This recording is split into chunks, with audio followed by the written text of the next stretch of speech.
If you've got an elderly parent in a care home, or you're a pensioner yourself with a lasting power of attorney set up, or you know someone who lacks the mental capacity to make their own care decisions, I need you to hear this, because the rules just changed, properly changed. Not a tweak, not guidance, a Supreme Court ruling that rewrites how deprivation of liberty is decided for older and vulnerable people across the entire UK, and it came into force immediately.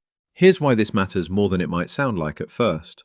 For over a decade, there's been a single test used to decide whether someone in a care home or hospital was being unlawfully confined. Locked doors, constant supervision, not free to leave. If you ticked those boxes, that was that.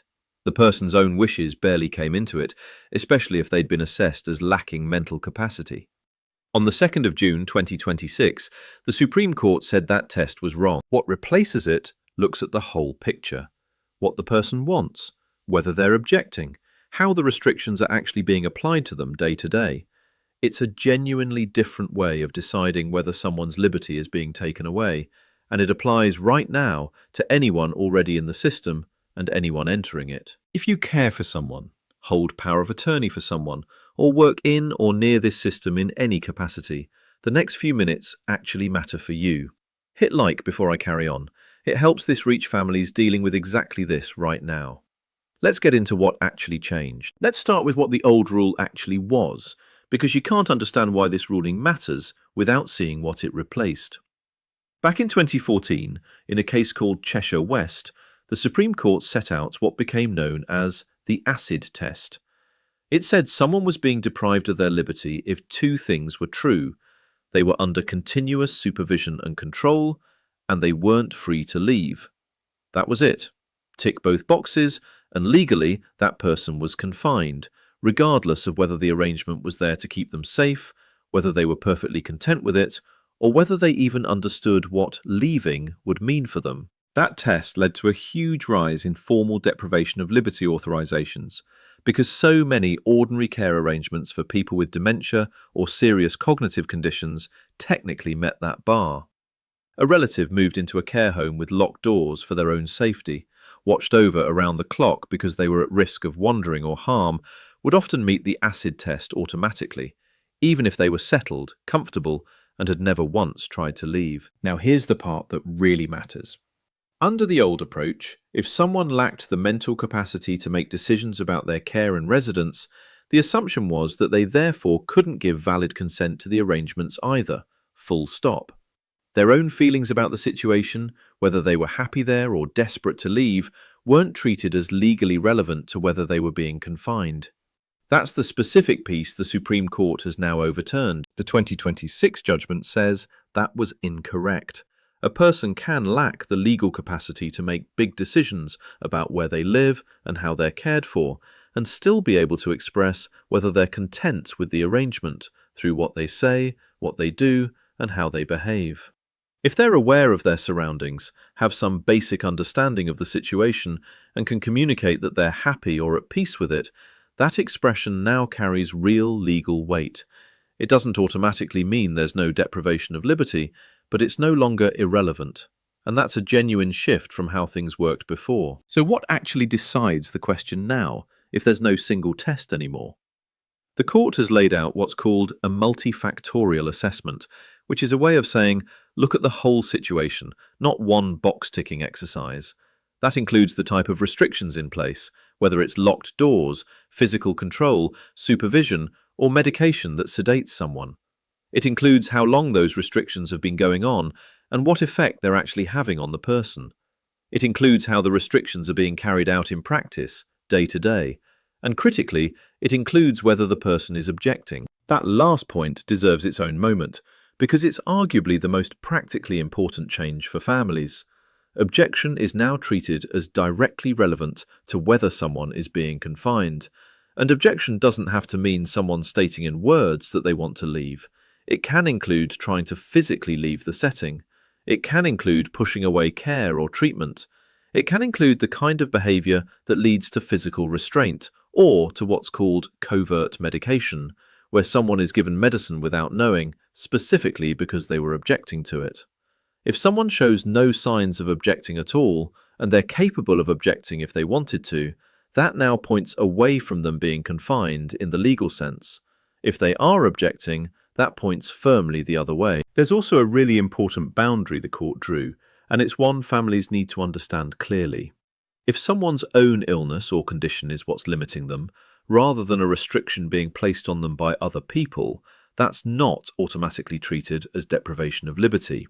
So if a person's physical disabilities mean they genuinely can't leave a particular setting, and they're not able to form any wish to leave in the first place, that's a different situation legally to someone being actively confined against a will they're capable of expressing. Now, who does this actually apply to?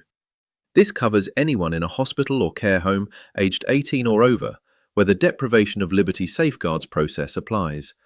It also covers deprivation of liberty in the community, for adults and for children, where it's authorised through the Court of Protection or the High Court. In practice, for most families watching this, it's about relatives in care homes or hospital settings who lack capacity to make their own decisions about their care and where they live. Here's what this means if you've got a parent, a partner, or another relative currently subject to one of these authorisations. It's genuinely likely that some people currently under a formal deprivation of liberty authorisation will no longer fall within scope of it, once assessed under this new approach. That might be because, once you look at the whole picture, rather than the old acid test, the restrictions don't amount to a deprivation of liberty anymore. It might be because the person is now recognised as able to give valid consent to their arrangements in a way the old rules simply didn't allow for. Local authorities have been told to review these cases as soon as is practical, but if the authorisation is still technically in place while that review is pending, that doesn't mean anything unlawful is happening to your relative in the meantime. If you hold a lasting power of attorney for someone, or you're closely involved in a relative's care, this is worth raising directly with their care home or hospital. Ask whether their existing deprivation of liberty authorisation has been reviewed against the new judgment. Ask what the current assessment says about their wishes and feelings, because that's now something staff are meant to be actively considering and documenting, not treating as background noise. And if you've ever felt that your relative seemed genuinely content and settled where they were, despite technically being under a restrictive care arrangement, that observation is now something that carries real legal weight, and it's worth saying so, clearly, in writing, to whoever is responsible for their case. One more thing worth knowing. Nothing about this ruling removes the underlying safeguards altogether. Where there's real doubt about whether someone is being deprived of their liberty, the formal process still applies, and organisations still have to meet their duties under the Mental Capacity Act, the Care Act, and their ordinary duty of care. This isn't a rollback of protection, it's a change in how the assessment is made, not a removal of the assessment itself. If anything, it's meant to bring the person's own voice properly into a process that, for the last decade, had largely left it out. So here's what I want you to actually take away from this. The old single acid test, continuous supervision plus not being free to leave, no longer applies on its own. What's used now looks at the whole picture, including the type and effect of any restrictions, and crucially, whether the person is objecting to their situation.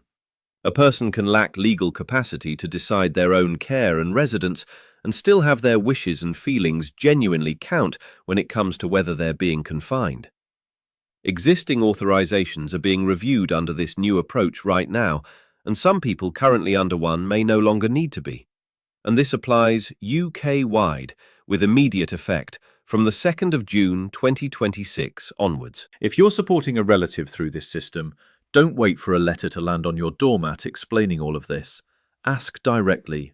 Ask whether their case has been looked at again under the new judgment, and make sure their own wishes, however they're expressed, are actually part of that conversation. If this helped, please share it with anyone you know who's caring for a parent or relative in a care home or hospital setting right now, because there's a genuine chance their case is affected by this, and nobody's told them yet. Subscribe if you want more of this. Plain English, no jargon, and I'll see you in the next one.